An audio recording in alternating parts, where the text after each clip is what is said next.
नमस्ते।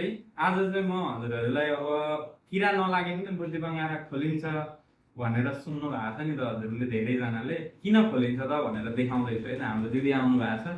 दिदीलाई चाहिँ 15 दिन भएर एक साइडबाट खाना नखानु भएको छु, किन भन्दाखेरि एक साइडमा चाहिँ घाउ भएको छ भनेर आउनु भएको थियो।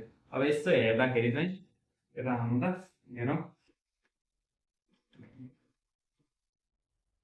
यसो हेर्दाखेरि चाहिँ यहाँ हेर्नु है त, यो बुद्धि बङ्गारा चाहिँ हजुरको गालातिर छ। गालातिर भएको भएर यो माथिको र तलको टोक्दाखेरि, टोक्नु त एकछिन, टोक्दाखेरि ठ्याक्कै यो गालाको मासु टोकिन्छ है।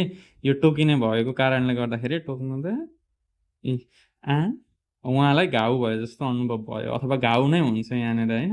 अब यो चाहिँ किन यस्तो हुन्छ भन्दा, बुद्धि बङ्गाराको लागि ठाउँ कम भयो अथवा बुद्धि बङ्गारा आफ्नो हुनुपर्ने ठाउँभन्दा बाहिरतिर भयो, गालातिर भयो भने चाहिँ माथि र तलको बुद्धि बङ्गाराको बिचमा गालाको मासु अथवा हामी बक्कल फ्याट भन्छौँ, त्यो टोकिन्छ र समस्या हुन्छ त्यो।